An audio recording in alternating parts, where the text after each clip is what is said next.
বাতাস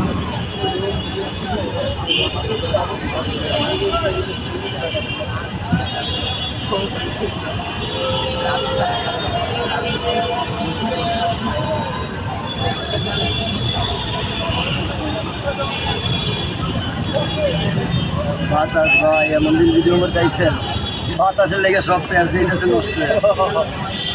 হ্যাঁ একবার সুন্দর হয়েছে।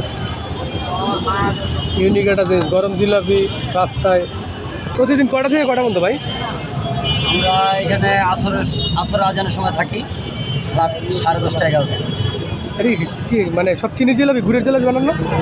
আমাদের এটা অরেঞ্জ ফ্লেভার চিনি, কিন্তু বাট আমাদের শিরাটা হচ্ছে কি আপনার মালটা রস দিয়ে করে। ও মালটার রস দিয়ে শিরাটা করা কিনা, যার কারণে এই জন্য কালারটা কালারটাও সুন্দর হয়েছে। সুন্দর করে র্যাপিং করা হচ্ছে তাহলে ঝুলা বালু না পরে। তারপর একটা গ্লাসের একটা বানায় নিয়ে আমরা তো মাত্র শুরু করছি। গ্লাসের একটা যদি বালতির এখানে লাগায় নেন তাহলে আর ধুলা বালু পড়বে না। আমাদের বাবুজি কিন্তু মিশরের থেকে আগে বাস্তবে ভাই, তাই না? 10 বছর মিশরে ছিলেন? জি। কি কাজ করতেন? গার্মেন্টস। ও ল্যাঙ্গুয়েজ ছিল প্লাস। তারপরে এটা আমাদের ছোটবেলা থেকে আমি শিখা, মানে ছোটবেলা আমার মামার দোকান আছে তো, হ্যাঁ। হোটেল আছে।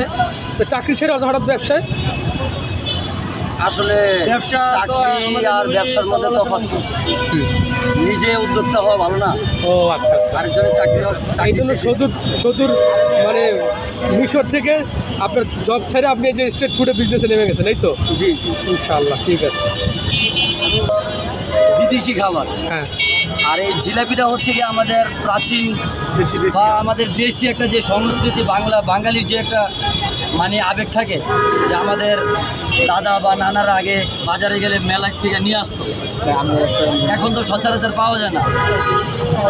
যার কারণে জিনিসটা মাথায় নিয়েছি যে আমাদের দেশে একটা জিনিস যদি বা আমাদের নতুন যারা বাচ্চারা হইতেছে তারাও কি জিনিসটা জানলো বা তারাও খাওয়ার একটা আচ্ছা, আপনি এটার সাথে যে জিনিসগুলো মিক্স করে আবার একটু বলেন।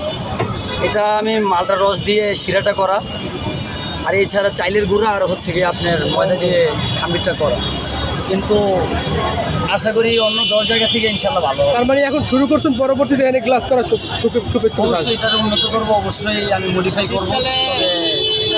ঠিক আছে, দেন আমাদের দেন, দেখি কথা কাজে কতটুকু মিল আছে। ট্রাই করেন।